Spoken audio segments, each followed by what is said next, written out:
Hello everyone. आप सभी लोगों का स्वागत है वापस आपके अपने चैनल अर्बन कॉमर्स पर। और आज जो है हम फंडामेंटल ऑफ बिजनेस के सेकंड पार्ट को जो है वो स्टार्ट करने वाले हैं। हम लोगों ने पिछले लेक्चर के अंदर जो है वो पढ़ा था various types of economic activities, जहाँ पर हम लोगों ने बिजनेस, प्रोफेशन और एम्प्लॉयमेंट के अंतर को समझा था, उनकी मीनिंग को समझा था। अब इस दूसरे हाफ में हम जो है वो चैप्टर का रेस्ट पार्ट जो है वो कंप्लीट करने वाले हैं। सो इस टॉपिक को हम स्टार्ट करेंगे ऑब्जेक्टिव ऑफ बिजनेस से। ऑब्जेक्टिव ऑफ बिजनेस, जो बिजनेस एक्टिविटीज़ हम कर रहे हैं उसके ऑब्जेक्टिव क्या है। तो ब्रॉडली इनकी जो एक्टिविटीज़ को हमने दो पार्ट्स में जो है वो इनके ऑब्जेक्टिव्स को बेसिकली हमने जो है वो कैटेगराइज किया हुआ है। जहाँ पर जो आपका पहला ऑब्जेक्टिव बताया गया है वो है इकोनॉमिक ऑब्जेक्टिव, एंड जो दूसरा ऑब्जेक्टिव बताया गया है वो है सोशल ऑब्जेक्टिव। इकोनॉमिक ऑब्जेक्टिव के अंदर जो इन्होंने मेनली 5 पॉइंट रखे हैं, अलग अलग बुक में अलग अलग पॉइंट थोड़े से होते हैं। तो इकोनॉमिक ऑब्जेक्टिव के अंदर जो हम पहला पॉइंट डिस्कस करने वाले हैं वो पॉइंट है आपका अर्निंग प्रॉफिट। पहला जो ऑब्जेक्टिव है इकोनॉमिक के बेसिस पर बात करें, इकोनॉमिकली एक बिजनेस एक्टिविटी जो हम कर रहे हैं पैसे के पॉइंट ऑफ व्यू से या इकोनॉमिक पॉइंट ऑफ व्यू से, हमारा क्या उद्देश्य है किसी एक्टिविटी को करने का। तो यहाँ जो पहला पॉइंट इन्होंने दिया वो है अर्निंग प्रॉफिट। मतलब अगर हम बिजनेस को कर रहे हैं तो यहाँ पर जो हमारा पहला मोटिव रहेगा वो ये रहेगा कि हम प्रॉफिट अर्न करें। दूसरा इन्होंने जो बोला है वो है मार्केट स्टैंडिंग। मार्केट स्टैंडिंग की अगर हम बात करें तो प्रॉफिट अर्न करने के साथ साथ हमारा मार्केट के अंदर एक शेयर रहेगा। हम मार्केट के अंदर जो है वो स्टैंड करेंगे, हम मार्केट के अंदर जो है वो सर्वाइव करते रहें। ठीक। तीसरा, मार्केट स्टैंडिंग के बाद इनोवेशन। इनोवेशन का मतलब हम कोई नई चीज़ जो है वो, ठीक है, हम बिजनेस को अपना ग्रो करेंगे, हम प्रोडक्ट में जो है वो इनोवेशन करेंगे, नई चीज़ें नई टेक्नोलॉजीज़ लेकर आएंगे लोगों के सामने। ठीक है, मतलब हमारी जो कोशिश रहेगी वो लोगों तक जो है कुछ नया जो है वो सामान, कुछ नई चीज़ जो है जिसका जो है ज़्यादा से ज़्यादा एडवांटेज लोगों में हो। कोई देखिए, हम सीधी सी बात है कि कोई भी लगातार आप कोई चीज़ लगातार कंज्यूम करते जा रहे हैं तो धीरे धीरे क्या हो जाएंगे, आप बोर हो जाएंगे। तो बिजनेस का हमेशा एक ऑब्जेक्टिव होना चाहिए कि हम हमेशा जो है वो रिसर्च एंड डेवलपमेंट पर फोकस करें और नए से नई जो है वो टेक्नोलॉजी लोगों के सामने लेकर आने की कोशिश करें। फिर लिखा हुआ है ऑप्टिमम यूटिलाइजेशन ऑफ रिसोर्सेज। तो whatever resources we are having, चाहे वो ह्यूमन है, मैन है, लेबर है, एवरीथिंग, कैपिटल है, ठीक है, जितने भी रिसोर्सेज हमारे पास अवेलेबल हैं उनका सबसे ज़्यादा अच्छे से प्रयोग करना वो किसी भी बिजनेस की जो है वो रिस्पॉन्सिबिलिटी होती है।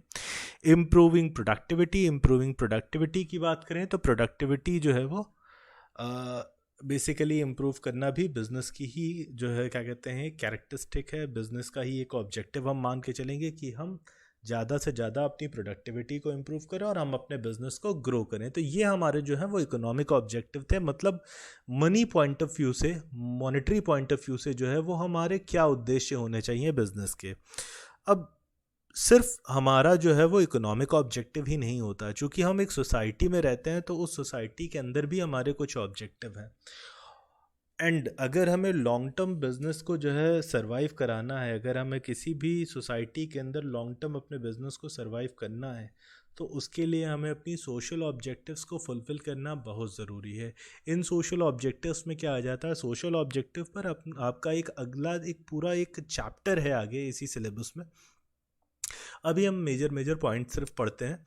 तो सोशल ऑब्जेक्टिव ऑफ बिजनेस में बोला गया है quality goods and services at fair price. हमारा जो एक उद्देश्य है कि हम रीजनेबल प्राइसेस पर जो है वो लोगों को बेसिकली जो है वो गुड्स एंड सर्विसेज प्रोवाइड करें। सेकेंड है avoidance of anti social and unfair trade practices. जितनी भी अनफेयर ट्रेड प्रैक्टिसेस हैं, अनफेयर ट्रेड प्रैक्टिसेस का मतलब किसी तरीके की मिलावट ना करिए, अडल्ट्रेशन जिसे बोलते हैं आप, किसी तरीके की फॉल्स जो है वो एडवर्टाइजिंग मत करिए। ठीक, इस तरीके की अनफेयर जो है वो चीज़ें, ब्लैक मार्केटिंग वगैरह, ये सारी चीज़ें आप ना करें। जनरेशन ऑफ एम्प्लॉयमेंट, चूँकि आप एक सोसाइटी में रहते हैं और सोसाइटी के अंदर लोगों की जो है वो एम्प्लॉयमेंट नीड होती है, तो बिज़नेस का एक ऑब्जेक्टिव ये भी है कि लोगों को एम्प्लॉयमेंट जनरेट किया जाए। एम्प्लॉय वेलफेयर, चौथा जो बेसिकली हमारा सोशल ऑब्जेक्टिव है वो यही है कि वो जो एम्प्लॉय है वो भी उसी सोसाइटी का हिस्सा है, वो उसी सोसाइटी से आता है। तो एम्प्लॉई अगर खुश है ज़ाहिर तौर से, तो सोसाइटी भी जो है वो बेसिकली जो है खुश रहेगी। तो एम्प्लॉय के वेलफेयर के लिए भी हमें जो है वो एक्टिविटीज़ करनी है। एंड कम्युनिटी वेलफेयर या कम्युनिटी सर्विसेज की बात करें तो जितने भी बड़े बड़े बिजनेस हाउसेस हैं वो बिजनेस हाउसेस डायरेक्टली या इनडायरेक्टली या एनजीओ के थ्रू या फिर कोई फंडिंग दे के वो स्कूल्स रन करते हैं, हॉस्पिटल रन कर सकते हैं, ठीक है। कई सारी सर्विसेज जो है वो लोगों तक प्रोवाइड करते हैं। तो सोसाइटी की सर्विसेज के लिए भी हमें काम करना चाहिए। तो ये आपके बिजनेस ऑब्जेक्टिव हैं, इकोनॉमिक पॉइंट ऑफ व्यू से भी और सोशल पॉइंट ऑफ व्यू से भी। फिर आगे चलते हैं। आगे है role of profit in business. Business को करने का जो एक ऑब्जेक्टिव था वो प्रॉफिट था, लेकिन प्रॉफिट ही आपका एक ऑब्जेक्टिव या एक सोल ऑब्जेक्टिव नहीं था। वो अभी हम लोगों ने डिस्कस किया था, है ना। हमारे ऑब्जेक्टिव दोनों ही थे, इकोनॉमिक भी था और सोशल भी था। लेकिन प्रॉफिट का क्या रोल है? प्रॉफिट का रोल काफ़ी हद तक इम्पॉर्टेंट है। Source of income for businessman या मीन्स ऑफ लाइवलीहुड। भाई प्रॉफिट है अगर, तो हमारी इनकम बनी हुई है, और इनकम बनी हुई है तो जो भी एफर्ट हम कर रहे हैं कम से कम हमारी अपनी जो है रोज़ की दाल रोटी तो चलेगी, ठीक है। तो जब प्रॉफिट होगा तभी जो है हम अपनी लाइवलीहुड जो है वो अर्न कर पाएंगे। अगर प्रॉफिट सफिशिएंट है तो हम अपने बिजनेस को एक्सपैंड भी कर सकते हैं, एक्सपैंड या ग्रो कर सकते हैं, ठीक। इंडेक्स ऑफ परफॉर्मेंस, भाई सीधी सी बात है, मार्केट के अंदर हम उसी कंपनी को ज़्यादा अच्छा मानते हैं जिसका जो है वो प्रॉफिट ज़्यादा आता है। तो प्रॉफिट एक तरीके का आपका जो है वो परफॉर्मेंस का इंडिकेटर भी कहा जा सकता है कि अगर आप अच्छा प्रॉफिट अर्न कर रहे हो तो दैट मीन्स कि आप अच्छा जो है वो परफॉर्म कर रहे हो, और अगर आपका प्रॉफिट कम है तो इसका मतलब आपकी परफॉर्मेंस भी कम मानी जाएगी। फिर है आपका reward for risk bearing. Obviously अगर आप रिस्क ले रहे हो तो उसके उसके एवज में आपको जो रिटर्न मिल रहा है वो आपका प्रॉफिट है, ठीक है। और आखिरी में helps to gain reputation. Reputation इसलिए बिकॉज जितना ज़्यादा प्रॉफिट होगा उतनी ज़्यादा रेपुटेशन, उतनी ज़्यादा मार्केट में अंदर हमारे बिजनेस की जो है वो गुडविल बिल्डअप होगी, और वो हमारे बिजनेस को जो है वो प्रॉफिटेबली जो है वो बेसिकली जो है वो अफेक्ट करेगी, ठीक।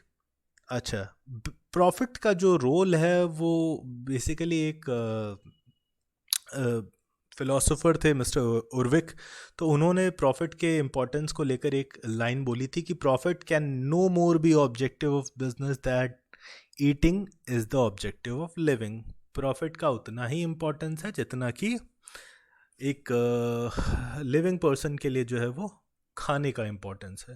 तो जो इम्पोर्टेंस खाने का है वही इम्पोर्टेंस आपके प्रॉफिट का है। बिना खाने के हम सरवाइव नहीं कर सकते हैं, तो उसी तरीके से बिना प्रॉफिट के भी बिजनेस जो है वो सरवाइव नहीं कर सकता है। और दूसरे ही पर्पस से अगर बोले तो कि खाना ही हमारा उद्देश्य नहीं है, तो इसी तरीके से बिजनेस का उद्देश्य मेरली प्रॉफिट ही नहीं है, ठीक है। I hope you must be getting my points, ठीक। तो here we are coming to the end of role of profit. Role of profit हम लोगों ने समझ लिया कि प्रॉफिट किसी भी बिजनेस के लिए जो है वो कई तरीके से इम्पॉर्टेंट है। इम्पॉर्टेंट इसलिए बिकॉज उसके सर्वाइवल भी प्रॉफिट के बेसिस पर ही हो पाएगा, बिजनेस सर्वाइव करेगा, बिजनेस एक्सपैंड कर सकता है। बिजनेस को परफॉर्म्ड तभी माना जाएगा जब वो प्रॉफिट अर्न करेगा। Next topic we are having is classification of business activities. Classification of business activities के अंदर जो आपकी बिजनेस एक्टिविटी बताई गई वो बेसिकली मेजरली दो कैटेगरीज में डिफाइन करी गई हैं, और वो हैं industry and commerce. Industry and commerce, ठीक। फर्दर इनका क्लासिफिकेशन हुआ है। इंडस्ट्रीज़ को आपने जो है वो मेजरली तीन कैटेगरीज में डिफाइन किया था, प्राइमरी, सेकेंडरी एंड टर्शियरी। फिर उनका फर्दर क्लासिफिकेशन और कॉमर्स का अलग क्लासिफिकेशन है। तो will be discussing each one of them separately. सबसे पहले हम बात करते हैं इंडस्ट्री की। तो industry refers to all those activities through which the raw material is converted into finished goods, and in other words it includes production and manufacturing of goods. Industry के अंदर हम उन सारी एक्टिविटीज़ को शामिल करते हैं जहाँ पर रॉ मटेरियल का मतलब जो कच्चा माल है, जो बिना तैयार हुआ माल है, उसको हम फर्दर प्रोसेस करते हैं और फिनिश्ड प्रोडक्ट में जो है वो तब्दील करते हैं। जैसे कि बात करें लकड़ी है, लकड़ी को हमने लकड़ी को हमने बदल कर जो है वो फर्नीचर में जो है वो तब्दील किया, तो वो किस में आ जाएगा, इंडस्ट्री में आ जाएगा। अब इंडस्ट्री को बेसिकली क्लासिफाई किया गया है मेजरली 3 कैटेगरीज में, ठीक है, प्राइमरी, सेकेंडरी एंड यहाँ पर सर्विस लिखा हुआ है वो टर्शरी है, ठीक है। तो सबसे पहले हम बात करते हैं प्राइमरी की। प्राइमरी जो बेसिकली इंडस्ट्री है, primary industries includes all those activities which are concerned with the extraction, production and processing of natural resources and reproduction and development of living organism and plants। तो basically जहाँ पर हम क्या करते हैं, raw material को जो है वो एक्सट्रैक्ट करते हैं, जो रिसोर्सेज हम जो है क्या कहते हैं एक्सट्रैक्ट करते हैं।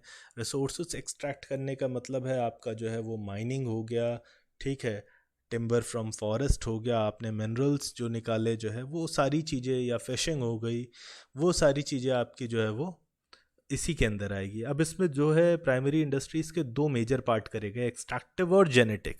एक्सट्रैक्टिव के अंदर वो चीज़ें आती हैं जहाँ पर हम एक्सट्रैक्शन करते हैं नेचुरल रिसोर्सेज का, natural resources like timber from forest, ठीक है, जंगल से लकड़ी, ठीक, ज़मीन से जो है वो मिनरल्स निकालना, माइनिंग है, ऑयल एक्सट्रैक्शन है, हंटिंग है, फार्मिंग है, वो सारी चीज़ें जो नेचुरली हुई, ठीक, और उनको हम जो है वो नेचर से ले रहे हैं, वो आपका जो है वो प्राइमरी के अंदर एक्सट्रैक्टिव इंडस्ट्रीज़ में आता है। फिर आपका जेनेटिक है। जेनेटिक का मतलब आप जहाँ पर खुद से कुछ कर रहे हैं, उसमें प्लांटेशन हो सकता है, उसमें रिप्रोडक्शन हो सकता है एनिमल्स का, ठीक, ब्रीडिंग हो सकती है, कैटल ब्रीडिंग हो सकती है, फार्म्स हो सकते हैं,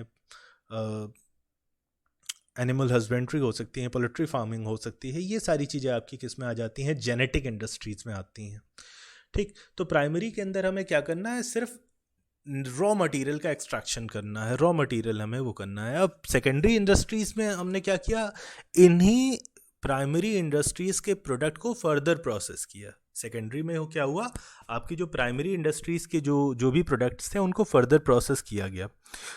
सेकेंडरी इंडस्ट्रीज़ को मेजरली जो है वो 2 पार्ट्स में तोड़ा गया है, एक है आपका मैन्युफैक्चरिंग और दूसरा है कंस्ट्रक्शन। मैन्युफैक्चरिंग के अंदर क्या है, मैन्युफैक्चरिंग के अंदर बेसिकली वो चीज़ें आती हैं जहाँ पर हम कन्वर्ट करते हैं रॉ मटेरियल को पार्टली फिनिश में या फिनिश में, ठीक। Such industries create form utility by changing the shape और form of raw material into finish goods. जहाँ पर हम चीज़ों के शेप बदलकर उनकी जो है वो यूटिलिटी क्रिएट करते हैं। यूटिलिटी का मतलब यही है कि पहले वो इतना ज़्यादा वो यूज़फुल नहीं थी, अभी हमने क्या किया, उनको ज़्यादा यूज़फुल बना दिया। कैसे, मान लेते हैं कि कोई जंगल में लकड़ी थी, उस लकड़ी को हमने तब्दील किया फर्नीचर के अंदर, ठीक, ज़्यादा यूज़फुल हो गई, ठीक। तो इसको जो हम फर्दर जो है वो प्रोसेस करते हैं और फर्दर कैटेगराइज करते हैं। मैन्युफैक्चरिंग को मेजरली 4 कैटेगरी में तोड़ा गया, ठीक है, एक एक को डिस्कस करेंगे। सबसे पहले है एनालिटिकल। एनालिटिकल इंडस्ट्रीज़ के अंदर क्या है, इसके अंदर कोई भी प्रोडक्ट से हमने जो है कई सारे प्रोडक्ट बना लिए। इस इंडस्ट्री के अंदर बोला गया है कि एक प्रोडक्ट से हमने कई सारी चीज़ें, एक रॉ मटेरियल से हमने कई सारी चीज़ें जो है वो सेपरेट कर ली। एक एग्जांपल के लिए लेते हैं ऑयल रिफाइनरी से। ऑयल रिफाइनरी से आपने क्रूड ऑयल लिया और उस क्रूड ऑयल से आपने कई सारी चीज़ें निकाली, जैसे कि डीजल हो गया अलग, आपका पेट्रोलियम हो गया, लुब्रिकेटिंग ऑयल हो गया, गैसोलीन हो गई। तो क्या हुआ, एक ही क्रूड ऑयल से आपने अलग अलग प्रोडक्ट निकाले, वो आपका किस इंडस्ट्री का एग्जांपल हो गया, एनालिटिकल का। एनालिटिकल का मतलब बेसिकली क्या है, जहाँ पर आपने एक ही रॉ मटेरियल से अलग अलग प्रोडक्ट्स का जो है वो मैन्युफैक्चरिंग किया या अलग अलग उसमें से प्रोडक्ट निकाले। दूसरा आपका असेंबली है। असेंबली के अंदर क्या होगा, जहाँ पर कई सारे पार्ट्स, आप कई सारे प्रोडक्ट आपको मिलाकर जोड़कर एक फाइनल प्रोडक्ट जो है वो तैयार करते हैं। इसमें बहुत अच्छा एग्जाम्पल आपका जो है वो ऑटोमोबाइल सेक्टर का हो गया, ठीक है, जहाँ पर कई सारे पार्ट आपके अलग अलग जगह से बन के आते हैं और एक जगह आपने उनको जो है मिलाकर जो है वो पार्ट बना दिया। अब जैसे कार है, कार का जो है वो बॉडी अलग जगह बनी, कार के टायर अलग जगह बने, इंजन अलग होगा, ठीक, वो सारी जगह एक जगह आकर असेंबल होकर आपने कार तैयार कर दी। तो वो आपका असेंबलिंग इंडस्ट्री में आ गया। तीसरा आपका सिंथेटिक है। सिंथेटिक के अंदर क्या है, 2 अलग अलग प्रोडक्ट को मिलाकर, 2 या 2 से ज़्यादा प्रोडक्ट को मिलाकर एक हमने जो है वो प्रोडक्ट तैयार किया, ठीक, वो आपका सिंथेटिक के अंदर आ गया। जैसे फॉर एग्जांपल हम ले सकते हैं, इसके अंदर cement is produced by mixing concrete, gypsum and coal etcetera. कई सारे प्रोडक्ट को मिलाकर हमने सीमेंट बनाई, तो ये आपका तीसरा हो गया सिंथेटिक। चौथा हो गया आपका प्रोसेसिंग। प्रोसेसिंग के अंदर क्या है, एक ही प्रोडक्ट को रॉ मटेरियल से फिनिश तक जाने में अलग अलग प्रोसेसेस से होकर गुजरना पड़ता है। अब जैसे हम शुगर इंडस्ट्रीज़ की बात करें, शुगर इंडस्ट्रीज़ के अंदर क्या है, जैसे गन्ना है, गन्ना आया, उसको सफाई हुई, फिर उससे जूस निकाला गया, जूस की सफाई हुई, फिर फर्दर जो है उसको कंसनट्रेट किया गया। ठीक, कई सारे प्रोसेस से होते हुए जब हम फिनिश प्रोडक्ट में जाते हैं तो वो आपका प्रोसेस इंडस्ट्रीज़ के अंदर आ गया। I hope you must be getting. ठीक, आगे चलते हैं कंस्ट्रक्शन की ओर। Construction industries are concern with the construction of building, flyovers, road, dams, canals etcetera, canals etcetera. तो जहाँ पर हम कोई कंस्ट्रक्शन कर रहे हैं, ठीक, यहाँ पर उन्हीं सारे प्रोडक्ट को हम यूज़ कर रहे हैं जो कि आपने जो है वो प्राइमरी इंडस्ट्रीज से लिया, जैसे एक्सट्रैक्शन हुए आपके अलग अलग रिसोर्सेज का, या आपने मैन्युफैक्चरिंग के अंदर कुछ प्रोडक्ट्स बनाए, उन्हीं को यूज़ करके हमने कंस्ट्रक्शन में यूज़ किया। ठीक, अगला आते हैं हम टर्शरी या सर्विस इंडस्ट्रीज़ की तरफ। टर्शरी के अंदर बेसिकली ये क्या करते हैं, प्राइमरी और सेकेंडरी इंडस्ट्रीज़ को अपनी सर्विसेज प्रोवाइड करते हैं। इन सर्विसेज के अंदर ट्रांसपोर्टेशन हो सकता है, बैंकिंग हो सकती है, कम्युनिकेशन हो सकता है, एडवर्टाइजिंग हो सकती है, वेयरहाउसिंग हो सकती है, पैकेजिंग एंड इंश्योरेंस एटसेट्रा हो सकता है। इनको एड्स टू ट्रेड भी बोलते हैं, ऑक्सिलरीज टू ट्रेड भी बोलते हैं। तो आई hope you must be getting industries. Industries basically सिर्फ इतना हम कहेंगे कि इंडस्ट्रीज आर दोज बिजनेस जहाँ पर इस those basically those economic activities जहाँ पर हम रॉ मटेरियल को फर्दर प्रोसेस करके फिनिश्ड प्रोडक्ट या सेमी फिनिश्ड में कन्वर्ट करते हैं। हाँ, तो उसके बाद जो है वो अगला टर्म आता है कॉमर्स। कॉमर्स क्या है, it refers to all those activities which are engaged in the removal of hindrance of person, place and risk, finance and information in the exchange of commodities. अच्छा, इनको हम बाद में डिस्कस करते हैं। अभी बेसिकली कॉमर्स है क्या, कॉमर्स बेसिकली दो चीज़ों का सम है, एक एड्स एंड दूसरा है, एक है ट्रेड, आई एम सॉरी, एक है ट्रेड और दूसरा है auxiliaries to trade, aids to trade जैसे बोलते हैं। ठीक है, तो ट्रेड क्या है, basically trade is simple sale and purchase of goods and services with the motive of profit. Trade के अंदर क्या है, एक सेलर है, एक बायर है, दोनों आपस में क्या कर रहे हैं, exchange of goods and services कर रहे हैं with the motive of profit. और वो सारी चीज़ें जो ट्रेड को फैसिलिटेट करती हैं वो ऑक्सिलरीज टू ट्रेड या एड्स टू ट्रेड कहलाती हैं। ट्रेड को बेसिकली दो पार्ट्स में कैटेगराइज किया गया है, एक इंटरनल और एक फॉरेन ट्रेड। इंटरनल को होम ट्रेड भी बोलते हैं। होम ट्रेड का मतलब वो ट्रेड जो कंट्री की बाउंड्रीज के विद इन होता है वो आपका होम ट्रेड कहलाता है। और वो ट्रेड जो दो कंट्रीज़ के बीच में होता है वो आपका क्या कहलाता है, फॉरेन ट्रेड कहलाता है। अब ये होम ट्रेड भी इन्होंने दो हिस्सों में तोड़ा, होलसेल और रिटेल। होलसेल का मतलब बल्क में जब हम कोई चीज़ ट्रेड करते हैं तो होलसेल है, जब छोटी छोटी मात्राओं में छोटी छोटी क्वांटिटी में जब हम गुड्स को सेल परचेज करते हैं तो वो रिटेल ट्रेड है। ठीक, ये थोड़ा सा ब्रॉड कैटेगरी का, ये थोड़ा सा छोटे लेवल का बिजनेस है। फॉरेन ट्रेड की बात करें तो इसको तीन हिस्सों में तोड़ा गया है, इंपोर्ट, एक्सपोर्ट एंड इंटरपोर्ट या री एक्सपोर्ट जिसे बोलते हैं। इंपोर्ट ट्रेड जब हम बाहर की कंट्री से गुड्स जो है वो अपनी कंट्री में मंगाते हैं, खरीदते हैं, ठीक है, तो वो इंपोर्ट ट्रेड है। और जब हम बाहर की कंट्री को गुड्स भेज रहे होते हैं तो वो एक्सपोर्ट है। और इंटरपोर्ट क्या है, इंटरपोर्ट वो ट्रेड है जो कि हमने बाहर की कंट्री से मंगाया किसी दूसरी कंट्री में एक्सपोर्ट करने के लिए, किसी दूसरी कंट्री को भेजने के लिए। ये ट्रेड बेसिकली जनरली हम उन कंट्रीज़ में करते हैं, उन कंट्रीज़ के लिए करते हैं जिनके पास अपना कोई सी पोर्ट नहीं होता है। एग्जाम्पल नेपाल के लिए ले लेते हैं, नेपाल का अपना कोई जो है वो समुद्री बंदरगाह नहीं है, समुद्री पोर्ट नहीं है। तो अब नेपाल को कोई चीज़ जो है वो अरब से मंगानी थी तो इंडिया ने अरब से मंगा ली और वही चीज़ हमने नेपाल को पास कर दी। ठीक है, तो ये आपका क्या हो गया, इंटरपोर्ट हो गया। अच्छा, और फर्दर बात करते हैं ऑक्सिलरीज टू ट्रेड पर। ऑक्सिलरीज टू ट्रेड वो सारी चीज़ें जो ट्रेड की एक्टिविटीज़ को फैसिलिटेट करती हैं वो ऑक्सिलरीज टू ट्रेड कहलाती हैं। इसमें वेयर हाउसिंग है, जो गुड्स आपको स्टोर करने में हेल्प कराया जाता है। ठीक है, ये हिंड्रेंस ऑफ टाइम है, मतलब ये removal of hindrance of time, मतलब कोई चीज़ अगर आप इस समय प्रोड्यूस हो रही है और उसकी ज़रूरत आज से 3 महीने बाद होगी तो कोई दिक्कत नहीं, हम वेयर हाउस में उसको स्टोर करके रख लेंगे। फिर आपका ट्रांसपोर्टेशन है जो कि हिंड्रेंस ऑफ प्लेस की दिक्कत देता है। किसी चीज़ का प्रोडक्शन एक जगह हुआ, उसका कंजम्पशन कहीं दूसरी जगह होना है, चलो ट्रांसपोर्टेशन की हेल्प से हमने एक जगह से दूसरी जगह पहुंचा दिया। इंश्योरेंस आपके रिस्क को कवर करता है, बैंकिंग आपके फाइनेंस से रिलेटेड प्रॉब्लम्स को सॉल्व करता है, एडवर्टाइजिंग आपके गुड्स को जो है वो लोगों तक पहुंचाता है, and communication with the help of which आप अपनी बिजनेस एक्टिविटीज़ को जो है वो और बढ़ा सकते हो। तो this is commerce. Commerce basically क्या है? It's the sum total of trade and auxiliaries to trade. Then this is a very important question dear students.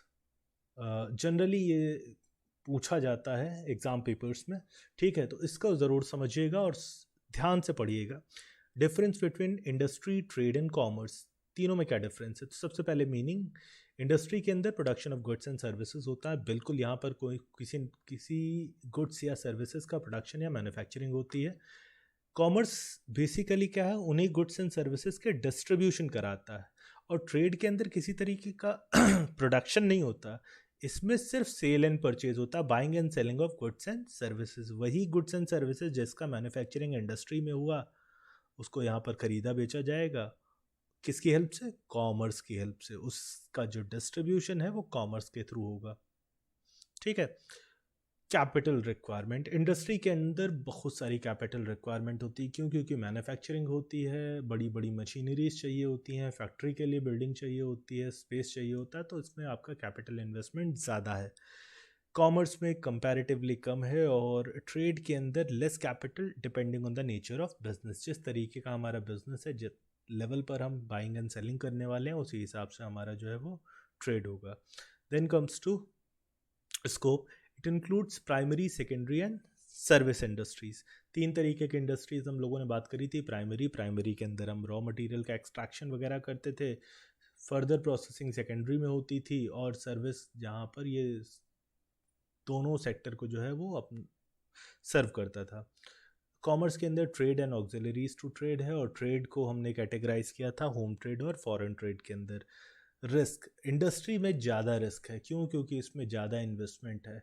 Commerce में रिलेटिवली कम रिस्क है, और सबसे कम रिस्क आपका इन्वॉल्व होता है ट्रेड में, ठीक? अच्छा, उसके बाद यूटिलिटी, इंडस्ट्री के अंदर जनरली जो है वो फॉर्म यूटिलिटी होती है। क्यों? क्योंकि हमने उसका प्रोडक्शन किया, सिर्फ शेप में चेंज किया। कॉमर्स के अंदर कई तरीके की यूटिलिटी होती है। Creates place and time utility, place warehousing के थ्रू हो सकती है, और टाइम यूटिलिटी आपकी कैसे हो सकती? Place and time utility, place utility basically transportation के थ्रू हो सकती है, और टाइम यूटिलिटी कैसे हो सकती है? वेयर हाउसिंग के थ्रू हो सकती है। ट्रेड क्रिएट्स पोजेशन यूटिलिटी, कोई चीज़ जो हमारे पास थी, उसकी ज़रूरत हमको नहीं थी, हमने उसको बेच दिया किसी दूसरे को, दूसरे को उसको ज़रूरत थी, इसने पोजेशन यूटिलिटी क्रिएट करी। तो this is the difference between industry, trade and commerce, ठीक है? इसको ध्यान से समझिएगा और ध्यान से पढ़िएगा एक बार फिर से। अगला जो टॉपिक आता है वो है आपका बिजनेस रिस्क। बिजनेस रिस्क की अगर हम बात करें तो it refers to the possibility of inadequate profit और even losses in the business because of uncertainties. अगर हमने ध्यान से पहले याद हो तो हम लोगों ने पढ़ा था कि बिजनेस जो है वो, बिजनेस के अंदर एक एलिमेंट ऑफ रिस्क हमेशा रहता है, वो जस्ट बिकॉज ऑफ कि हाँ अनसर्टेनिटी होती है। आप पहले से कोई चीज़ जो है वो बता नहीं सकते हो कि पहले से क्या होगा। तो रिस्क का मतलब आपको प्रॉफिट ना हो या फिर आपको नुकसान हो जाए, ये आपका बेसिकली रिस्क है। और इस रिस्क के रीज़न क्या हो सकते हैं, ठीक है? इस रिस्क के रीज़न हो सकते हैं, अलग अलग कॉजेज़ हो सकती हैं। अब इसमें 4 कॉजेज़ बेसिकली बताई गई हैं। पहला जो कॉज है वो है नेचुरल कॉज। नेचुरल कॉज में हम नेचुरल कैलामिटीज़ ले सकते हैं, जिसमें जैसे सूखा पड़ गया, बाढ़ आ गई, अर्थक्वेक आ गया, ठीक है? सुनामी आ गई, कोई भी महामारी हो गई, जैसे अभी कोरोना चल रहा है, कोरोना डिजीज़ चल रही है, ठीक है? तो इस तरीके की वजह से जो बिज़नेस पर जो नेगेटिव इम्पैक्ट पड़ते हैं वो आपके नेचुरल कॉजेज़ में आते हैं। ह्यूमन कॉजेज़ में जहाँ पर इंडिविजुअल की वजह से किसी तरीके का बिज़नेस में नुकसान हो सकता है। अब उसमें आपका जो है एम्प्लॉयज़ स्ट्राइक हो सकती है, किसी तरीके की चोरी गबन हो सकता है एम्प्लॉयज़ का, गुड्स की चोरी हो सकती है, दंगे हो सकते हैं। ये सारी चीज़ें आपकी ह्यूमन कॉजेज़ हो सकती हैं, जहाँ पर किसी ह्यूमन या कुछ इंडिविजुअल्स की वजह से जो है बिजनेस को नुकसान होता है। इकोनॉमिक लॉस, इकोनॉमिक लॉस या इकोनॉमिक कॉजेज़ से कैसे नुकसान होता है? Economic causes are related to the changes taking place in the market. Government की अलग अलग पॉलिसीज़ आती हैं, डिमांड एंड सप्लाई चेंज होता है, प्राइस फ्लक्चुएशन होते हैं, कंट्रीज़ की इकोनॉमिक चीज़ें बदलती रहती, इनकी वजह से जो नुकसान होता है, जो ग्लोबल इम्पैक्ट पड़ता है, ठीक है, टेक्नोलॉजी बदल जाती है, इससे जो इम्पैक्ट पड़ता है बिजनेस पर एडवर्स, वो आपके इकोनॉमिक कॉजेज़ हो सकते हैं। और अदर कॉजेज़ हो सकते हैं, अदर कॉजेज़ में बहुत सारे कॉजेज़ हैं। इसमें आपके पॉलिटिकल कॉजेज़ हो सकते हैं, फिजिकल कॉजेज़ हो सकते हैं, इसमें टेक्निकल हो सकता है, मैकेनिकल हो सकता है, बड़े सारे कॉजेज़ हो सकते हैं। ठीक, ये सारे आपके अदर कॉजेज़ हैं। तो ये आपके कॉजेज़ ऑफ बिजनेस रिस्क है। ये एक इंपॉर्टेंट क्वेश्चन मैं फिर से आपको दे रहा हूँ, आप इसको कमेंट बॉक्स में लिखिएगा। ये कमेंट बॉक्स वाला क्वेश्चन है, name the professional body whose guidelines और code of conduct are to be followed by lawyers. कौन सी ऐसी एसोसिएशन है जिस एसोसिएशन को लॉयर्स फॉलो करते हैं? कौन सी प्रोफेशनल बॉडी है लॉयर्स के लिए? ठीक है, लॉयर्स की कौन सी एसोसिएशन होती है? नीचे ज़रूर लिखिएगा अगर आपको समझ में आया हो तो। With this we are coming to the end of this topic. Thank you very much friends. अगर ये टॉपिक किसी भी तरीके से आपको हेल्पफुल है तो इस चैनल को सब्सक्राइब करिएगा और लाइक बटन ज़रूर दबाइएगा। रात रात ये टॉपिक बनना है ना, तो थोड़ा सा मोटिवेशन हम लोगों को मिलता है। तो थैंक यू वेरी मच। और हाँ, यस, अगर किसी तरीके का कोई सजेशन हो तो नीचे ज़रूर लिखिएगा कमेंट बॉक्स में। ओके।